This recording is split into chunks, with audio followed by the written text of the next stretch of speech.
Hello, word nerds! Yeah, welcome to an awesome episode of the dictionary hosted by me, Spencer. I need to take a second to talk about this shirt that I'm wearing. If you want to go see it, go ahead and go to the YouTube. My YouTube channel is at Speejampar, Spejampar. This is a shirt I've never worn before. I bought it, I guess I bought it a while ago. It's from the band They Might Be Giants, also known as TMBG. It features some very fun birds hanging out on the front of it. Um, I think it's got some it's like a concert shirt. It's got some like dates on the back. I've never worn this before. I put it on this morning, and this shirt is not made for my body type. I have never worn a shirt quite this style, quite this shape before. It's a little short. The bottom is a little shorter than most of my other t-shirts. And listen, I wear t-shirts. I wear t-shirts all the time. Every day I wear a t-shirt, but not like this. And the sleeves, you've probably already noticed. The sleeves are the whole top portion, the whole shoulder chest section is just very small. And I mean, it's making me look like I got big muscles, which I don't really. But the sleeves are just very small and tight and short. And I don't understand why this t-shirt was designed this way, the shirt part of it. But I do enjoy the birds. The birds are very funny. Okay, let's talk about some words. In this episode, this first word is the second form of the word epic, E-P-I-C. Noun from 1706. That's when it got into English. Number one, a long narrative poem in elevated style recounting the deeds of a legendary or historical hero, as in the Iliad and the Odyssey are epics. Yes, those are the only epics that I am aware of. Maybe I'll put a link in the show notes for examples of other epics. I don't know any, but you know, the Iliad, the Odyssey, they were probably the first two or two of the first epic poems that are long. They tell a story. They're in an elevated style, whatever that means. And they tell of a historical hero or a legendary hero, somebody who did some crazy dope stuff. And that's what it is. The Odyssey is about Odysseus, and the Iliad is about Ilias? I never read it. I did read the Odyssey in high school. Number two, a work of art as a novel or drama that resembles or suggests an epic. So I guess if you make a painting based on the Odyssey, maybe you make a very cool painting of the Cyclops, the dude with one eyeball. Then that could be called an epic. In high school, I got some help from my parents, but one of my projects when we were doing the Odyssey was I wrote a parody song to a Beatles song about the Cyclops. What was his name? He had a name. I can't remember. And like I said, I got some help from my parents because I wasn't so good with these things. I think they helped me. They basically did all the work for me. No, that's not true. But so I guess the song that I did would be considered an epic because it's based on, it resembles, it suggests an epic. But if that doesn't work, what else resembles or suggests an epic? It's got to be very long and big. That's epic. 3. A series of events or body of legend or tradition thought to form the proper subject of an epic, as in the epic of the winning of the West. The epic of the winning of the West. So I guess just the whole story of the people going west, winning the West. Oh, I don't know, killing Native Americans, pushing them out of their homes. A series of events or body of legend or tradition thought to form the proper subject of an epic.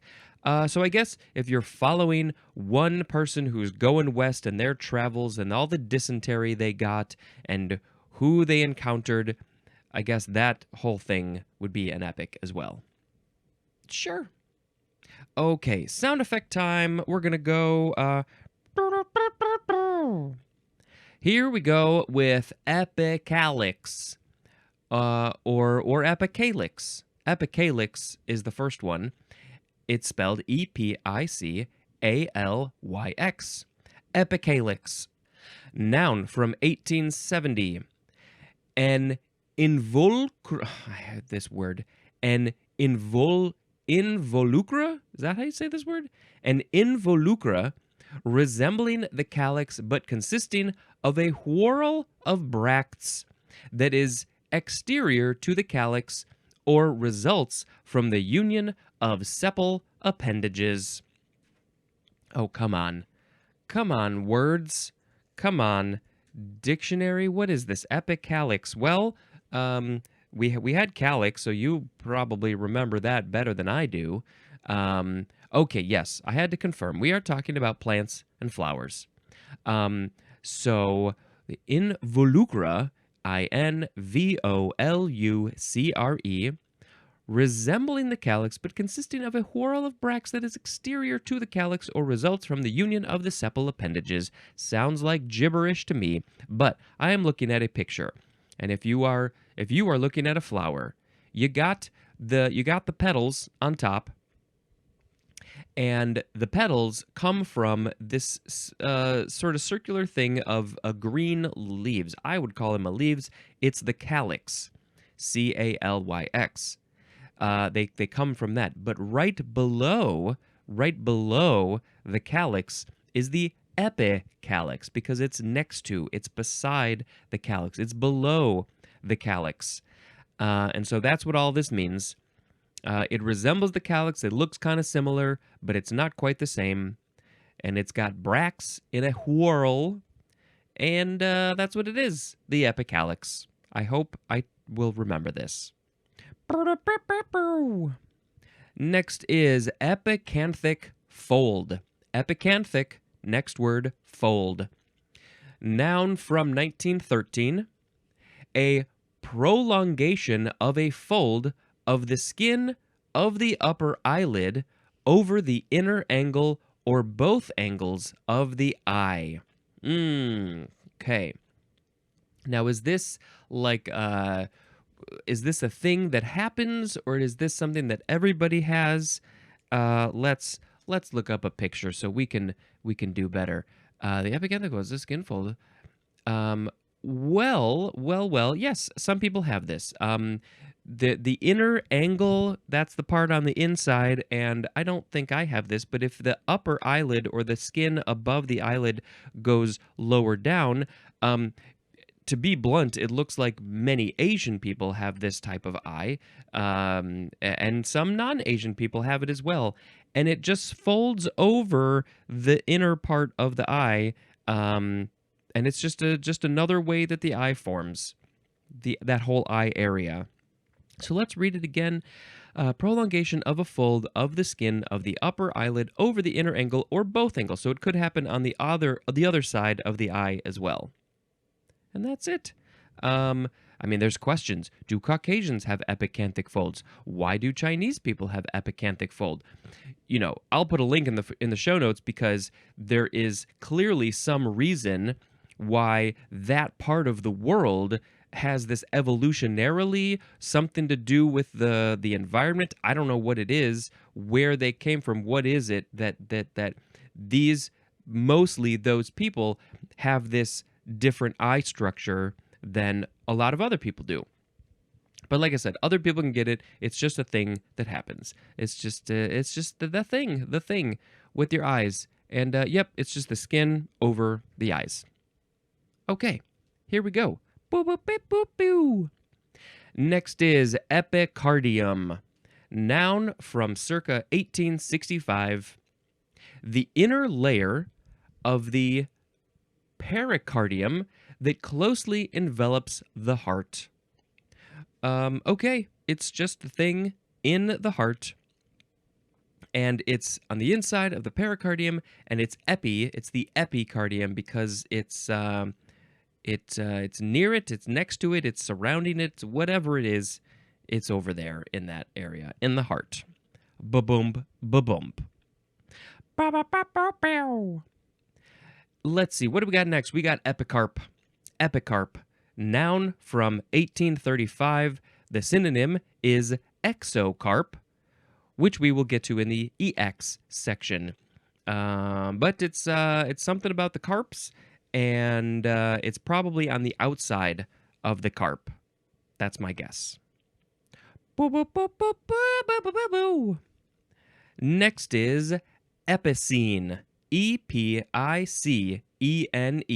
Adjective from the 15th century.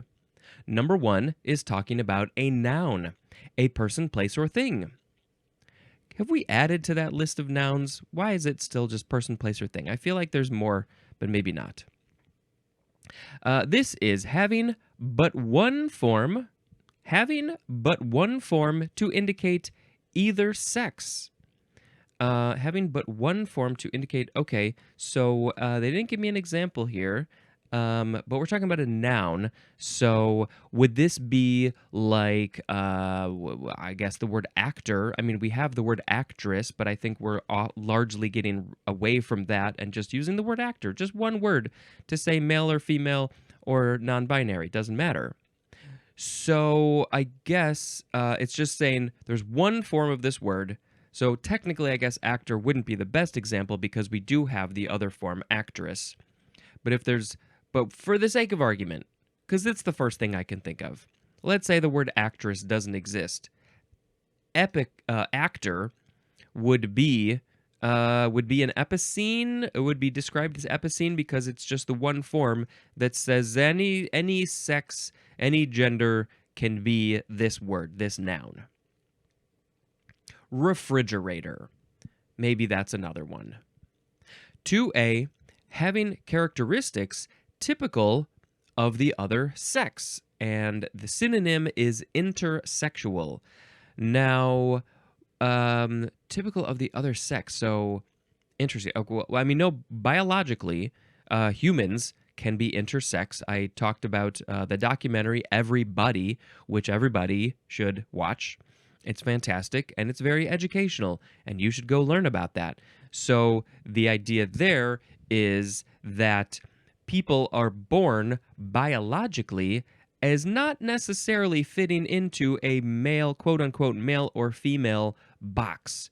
And it's been a thing. Gradually, we're getting better as a society to understand this, to respect it, to accept it. But it's taken a lot of time. You should watch the documentary. So this is having characteristics typical of the other sex.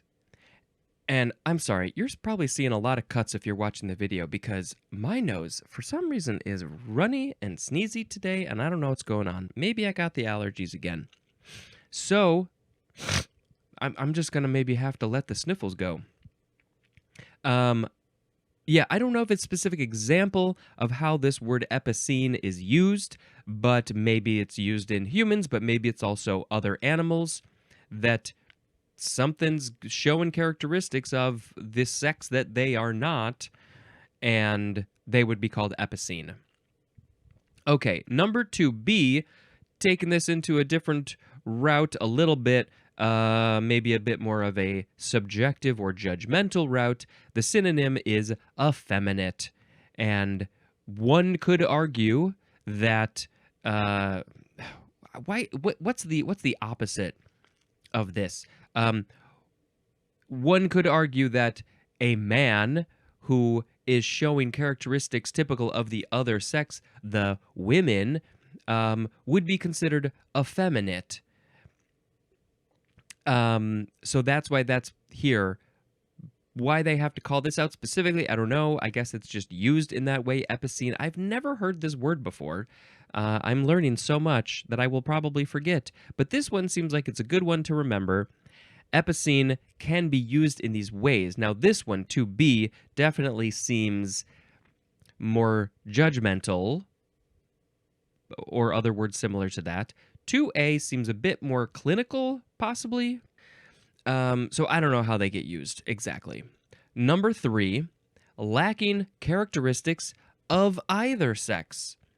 So if you are androgynous is the word that I've heard a lot. I don't know if that's still a word that's acceptable to use, but lacking characteristics of either sex, neither one, you're just right down the middle, and that's where I think we should all be. Let's all be there. No, let's not all be there. We all got to be ourselves. We all got to be different. We all have to be unique. That's the best. Epicene. Okay, epicene is also a noun. Epicenism is also a noun, and the etymology, I've been curious about this the whole time I've been reading it.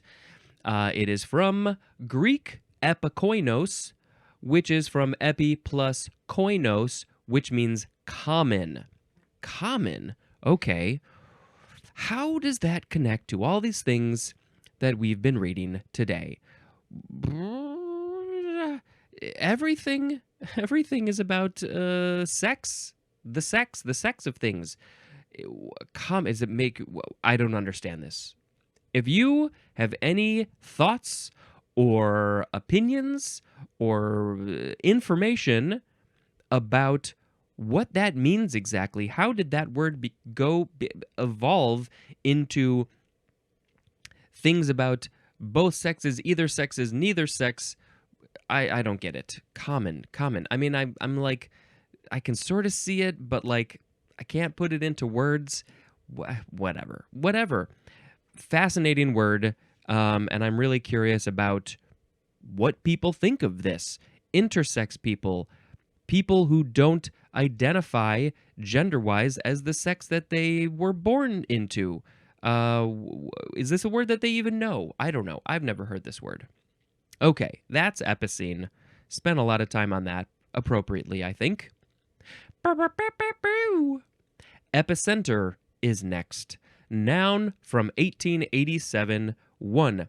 The part of the Earth's surface directly above the focus of an earthquake. There's an earthquake. The center of the earthquake is below the surface of the Earth. I mean, the whole earthquake is below the surface of the Earth. That's where it starts, usually.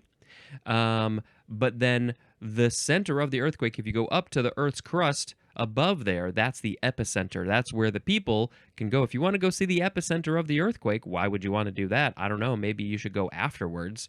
You can go to the epicenter. So it's the center, and it's epi. It's the epi prefix because it's above the center of the actual earthquake. I think that must be it. I never thought about why did we use the word epi in the beginning of that word. The epicenter. So it says compared to the first definition of hypocenter, which would that be below the center, the center of the center, hypocenter? I would think it would be below the center. So like maybe, I mean, who knows how the earthquakes are affecting the area below them. We know how they affect the area above them on the crust, but what's going on below? So maybe, I guess they talk about the hypocenter sometimes.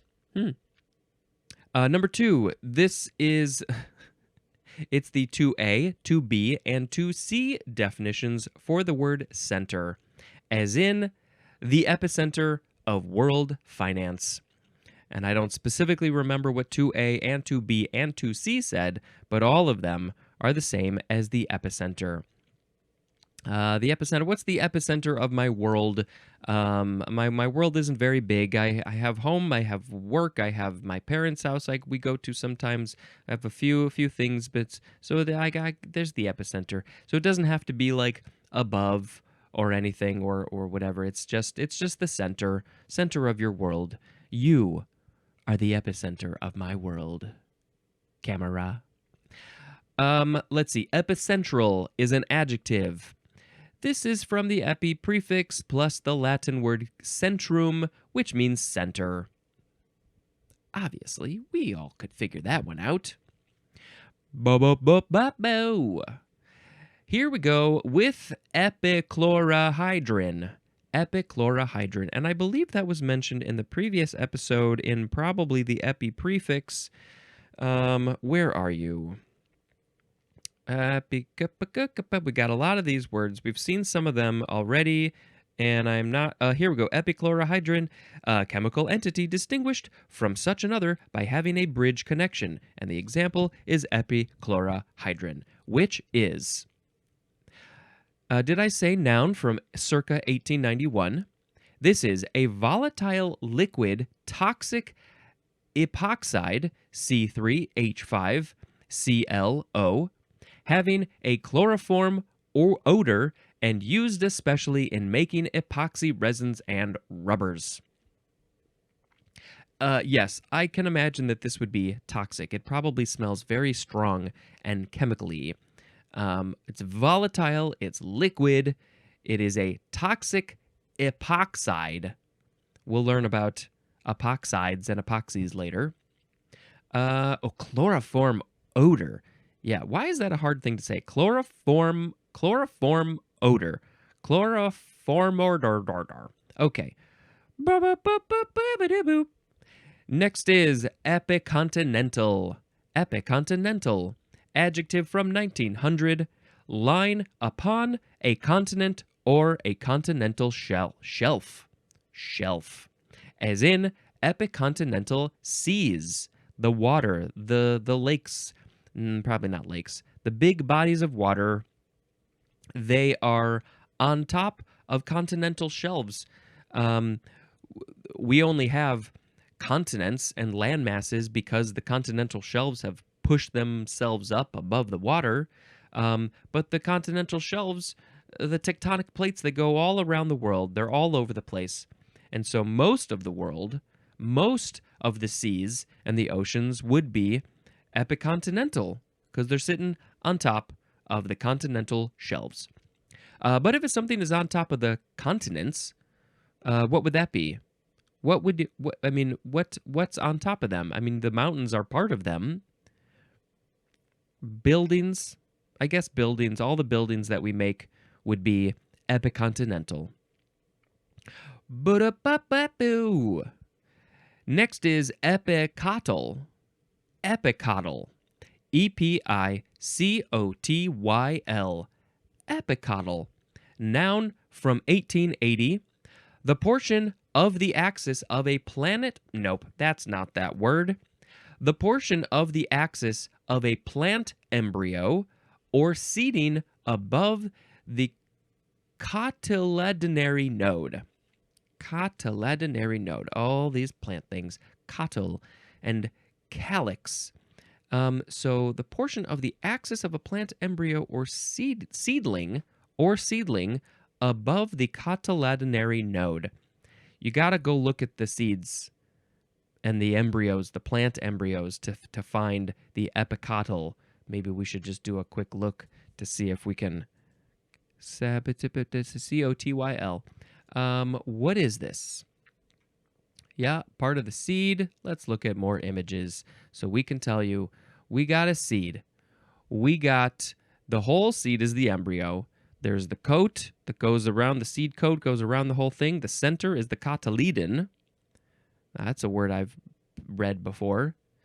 I'm seeing, so the part of the seed that's sort of like, like a kidney bean, there's like a part that sort of goes in a little bit. That looks like where the seed, the plant starts to grow from. It creates the radicle, and then the center of the stem, as it's starting to grow, is the hypocotyl, and then the end of it looks like just the leaves, those tiny, tiny little leaves that start poking up out of the beginning of a plant. That's the epicotyl. So if we read this again, the portion of the axis of a plant embryo or seedling above the cotyledonary node. So yeah, that part that sort of is in a little bit from the seed, if it has that would be probably the cotyledonary node. It's a node. It's where the stuff comes from, and then the end of it Looks like the leaves. That's the epicotyl. That was so helpful. Bow, bow, bow, bow, bow. Next is epicritic. Epicritic. A movie critic, somebody sitting on top of a movie critic on their shoulders. They would be the epicritic. Adjective from 1905 of relating to, being, or mediating cutaneous sensory reception. What? Of relating to, being, or mediating cutaneous sensory reception. Oh, sorry. There's a whole other line. I lost everything. My brain is not in it today. Okay. Of relating to, being, or mediating cutaneous sensory reception marked by accurate discrimination between small degrees of sensation. And I have no idea what we're talking about. The etymology says this is from the Greek epikritikos, which means determinative, from epikrenein, which means to decide. So if you are deciding, you are being determinative, you are determining things. From epi plus krenein, which means to judge. Judge, decide. Yes, judges make decisions. They are determinative. There's more at the word certain. Okay, so now I want to look back at this. Now that I have that etymology, maybe we can figure this out a little bit better. Of relating to, being, or mediating cutaneous sensory reception marked by accurate discrimination between small degrees of sensation. Seems like it's something about your brain, but I don't know.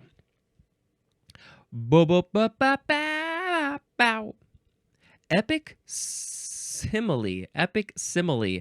I very much thought that said epic smile. And I don't have an epic smile. My epic smile would be... That's an epic smile. No, this is epic simile. 2 words. Noun from 1931. An extended simile that is used typically in epic poetry to intensify the heroic stature of the subject. The hero stood there like he was a lion on top of a pyramid. I don't know if that was long enough for an epic simile, but it's a simile in an epic poem talking about the hero, the heroic stature of the subject. I look like a hero in my stature in this tiny little shirt. Okay, I hope this is fun for you. Boo, boo, boo, boo, boo. Next is epicure. Epicure. Oh, did you go see the epicure perform at the show last night? The epicure. This is a noun from 1565. Number 1 is archaic. 1 devoted to sensual pleasure. The synonym is sybarite, Sybarite. I have never heard of this word, and I kind of want to look it up. There is a place that I have heard of that I have never been to. I don't even know if it still exists. In the Chicago area, there's what would you call this? A hotel? A place? It's called the Sybaris, and I have heard of it. I've heard people going. If people, adults want to go have a romantic evening or more than one, they might go to the Sybaris, and it's looking like a person who is self-indulgent in their fondness of sensual luxury. But it looks like maybe it's based off of this, an ancient Greek city in southern Italy, but that's not Greek. Sybarite, or a native of Sybaris. So in this ancient Greek city, who knows what was going down in that city? We'll get to the SY section eventually. We'll talk more about it. So, the epicure, this is archaic. Let's remind ourselves of that. 1 devoted to sensual pleasure. Yep, that's it is. They're an epicure. And how it went from Sybarite or Sybaris to epicure, I have no idea. let's move on to number 2. One with sensitive and discriminating tastes, especially in food or wine. So we can see definitely this translation from somebody who loves these sensual pleasures. And some of those sensual pleasures could be from food or wine. The food tastes good, smells good. If you rub Cool Whip on your face, maybe it feels good. Wine, of course, to some people tastes good, makes you feel good. If you have the right amount, maybe not too much, then you're not going to feel good. And then those things might lead to other sensual pleasures, which we won't talk about right now. So yeah, if you have discriminating tastes, I am not an epicure. I don't have discriminating tastes, especially with food and wine. I like them. I enjoy them. I want to consume them. But I don't know them. I'm like, food, wine, other things, good. Yes, please. I'm not picky. I'm not picky at all. Okay. It's just from Epicurus with a capital E, but it doesn't say what that is. So now we have to read the synonym information. So this should be interesting. Epicure, gourmet, gourmand, and gastronome mean one who takes pleasure in eating and drinking. Well, I definitely take pleasure in that, mostly the eating part. Epicure implies fastidiousness and voluptuousness of taste. Well, let's take a second to call out these two fantastic words that they put in here. Fastidiousness and voluptuousness. And I never thought of taste to be described as voluptuousness, or voluptuous. Interesting. Okay. Gourmet implies being a connoisseur in food and drink and the discriminating enjoyment of them. Gourmand implies a hearty appetite for good food and drink, not without discernment. Am I reading that? Yes, not without discernment, but with less than a gourmet's. How do we rate these? So a gourmand doesn't have as much discernment or discriminating tastes compared to a gourmet. What is epicure? They just like stuff. But we have another one. Gastronome implies that one has studied extensively the history and rituals of haute cuisine. That's Haute. Haute cuisine. So they've studied it, they're fascinated by it, they've learned all the stuff. But maybe their tastes aren't as discriminating as a gourmet or a gourmand or an epicure. Great words today. Great words. We got one more, though.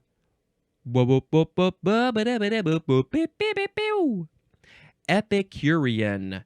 Epicurean.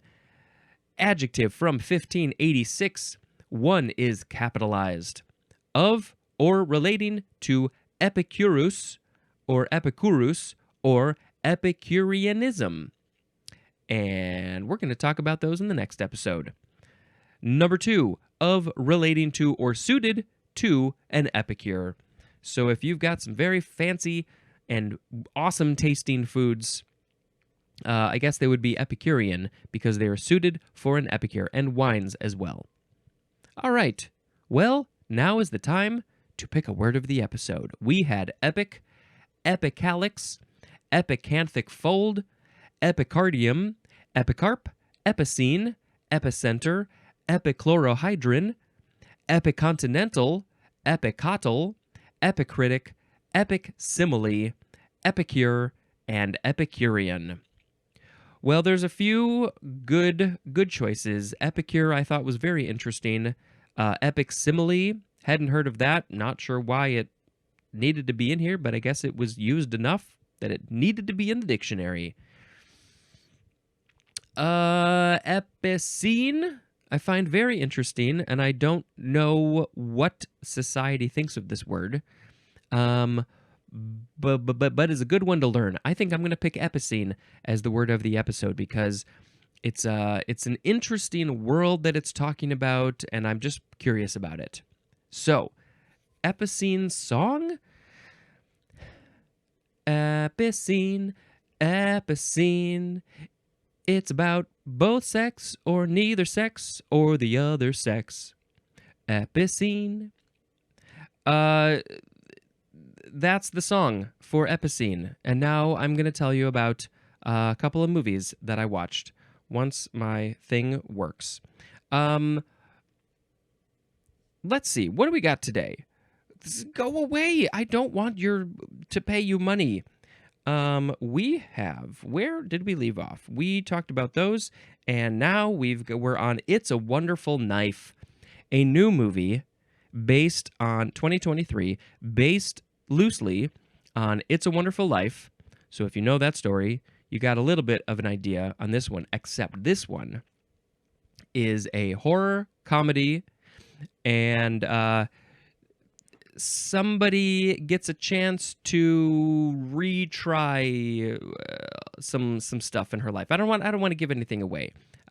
It's a fun movie, especially if you like horror movies, and and it's also heartwarming because, of course, it is. It's based on It's a Wonderful Life. We also watched The Killer. This is the new David Fincher movie, and it's a good watch. It's the lead guy doesn't talk much, Michael Fassbender, it's an interesting story, and they filmed some of it in a little bit in St. Charles, and I think maybe some other Chicago area stuff, and it's a good watch. I don't have a lot to say about it. Oh, and I think it's a lot in Paris as well, so there's some beautiful city stuff. All right, that is the end of this very odd episode. And until next time, this is Spencer dispensing information. Goodbye.